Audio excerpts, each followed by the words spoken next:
ingredients for pickling and fish paste. So the first one is the fish, cucumber, white garlic, chard, kamyas, vinegar, pepper, and salt. Fish paste procedure.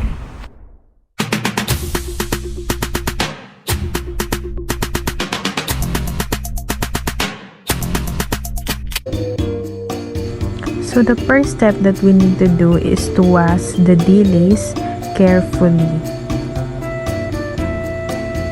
So now let's wash the garlic. Before I cut them, I have to smash them so that it's easy for me to cut them in Brunei fine. Then after there, I cut them in Brunei fine. I cut the other garlic in rondel size.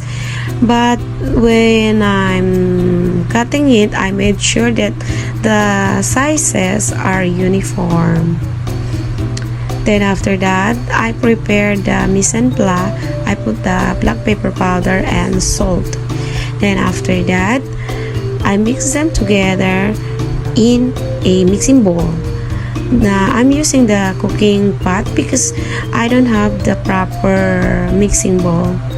And then I mix them, and after that I put a little bit vinegar, and then I mix them well again.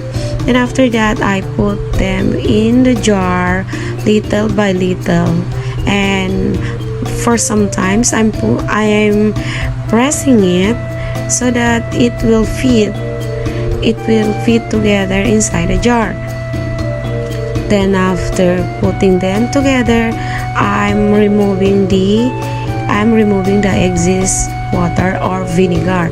Then after I fill them up, I put the garlic on the top and black pepper and salt, because the reason why I'm putting this condiment on the top, it's because it will help to prevent the pathogen, because we don't like to contaminate by the pathogen.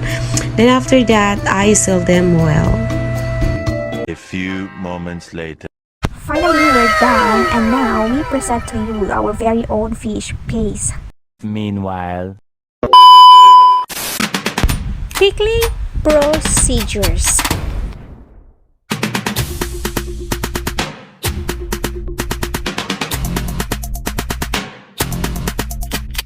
In order to have a safe food preservation, we need to clean the jars as well as the ingredients such as the cucumbers and kamyas.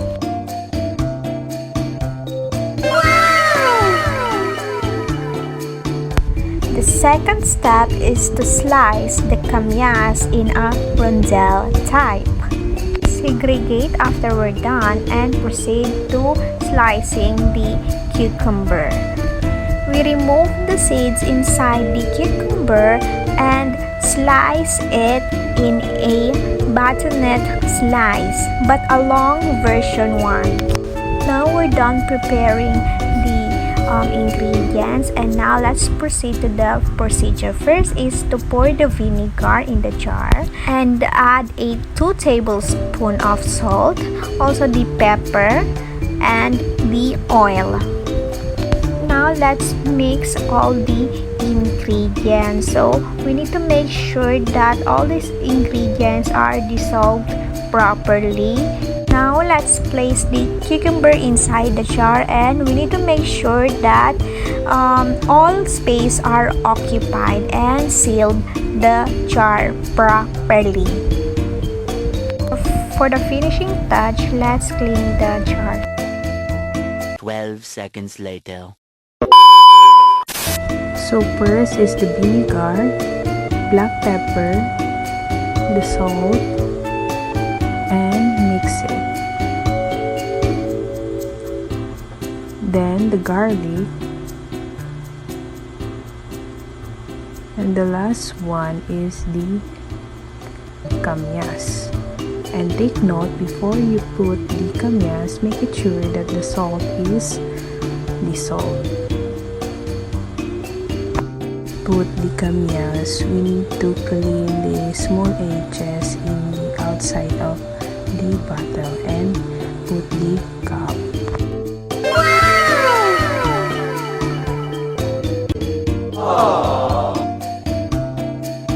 One eternity later.